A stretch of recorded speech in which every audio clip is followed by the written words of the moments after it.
Hey everyone, today we are going to see Mahabharata episode 10 Pandavas and Kauravas born. In the forest, Kundi, after remembering the special boon, she rushed to Pandu and said not to get disappointed and told about the unique boon she was granted by sage Durvasa.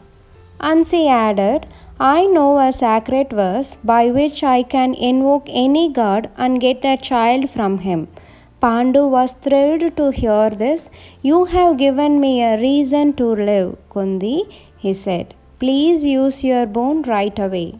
Kunti sat under a tree and began to meditate. She first invoked Lord Dharma, the god of justice. As soon as Kundi chanted the sacred verse, Dharma appeared before her. Be blessed, Kundi, said Dharma, and granted her a beautiful son. He shall be just and righteous and shall never stray from the truth, said Dharma and disappeared. After that, Kunti began to meditate again. This time, she meditated upon Lord Vayu, the god of wind. Vayu too blessed her with a son.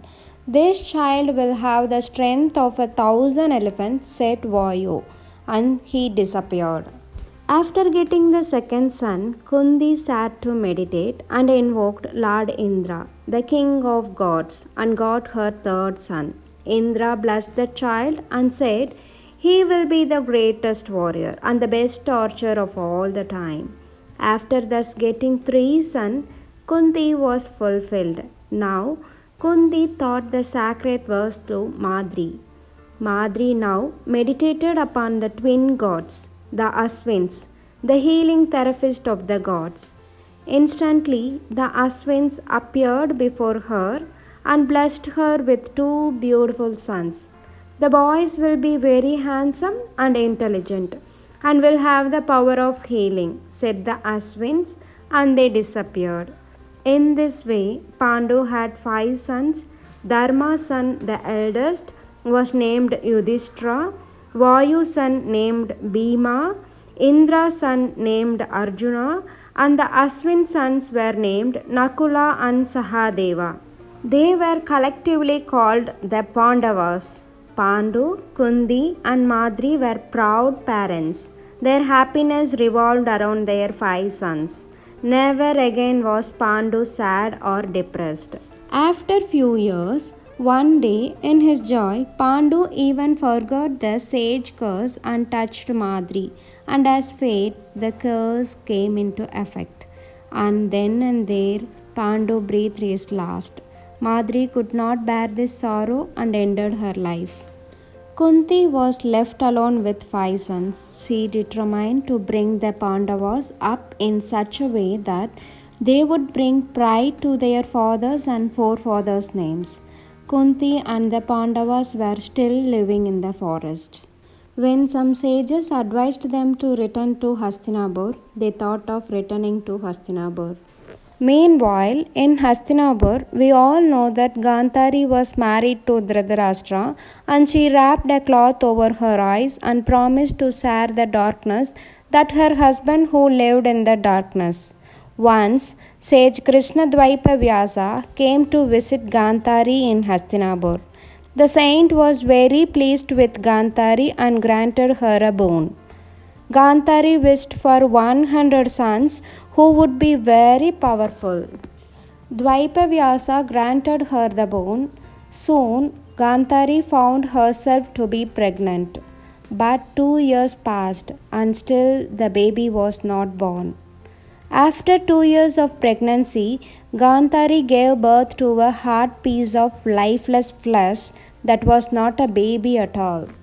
Gandhari was extremely upset, as she had expected 100 sons according to the blessings of Rishi Dvaipavyasa.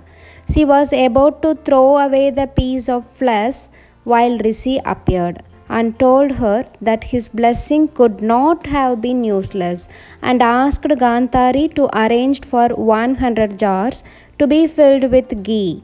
He told Gandhari that he would cut the piece of flesh into 100 pieces and place them in the jar, which would develop into 100 sons, which Gandhari desired. Gantari then added that she also wanted to have a daughter. Vyasa agreed and cut the flesh into 101 pieces and placed them in each into a jar. The Mahabharata is the first written document in the world to give the concept of cloning and test tube babies. After 2 years of waiting, the jars were ready to open and were kept in a cave. These 101 pieces eventually developed into 100 boys and one girl. They were collectively called as Kauravas. Duryodhana, Dushashana, Vikarna, and Chitrasena are the most popular among Kauravas.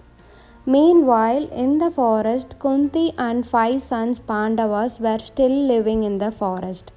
And when some sages advised them to return to the Hastinapur, Kunti followed their advice and returned to the palace with 5 sons. Bhishma and King Dhritarashtra, though saddened with the loss of Pandu and Madri, gladly welcomed Pandu's children. Gantari hugged Kunti and consoled her. You have suffered a lot, dear Kunti, she said. No more of it. We are all here to support you. By this episode ends. We will see in the next episode. Subscribe to see the interesting part in the next episode. Thank you.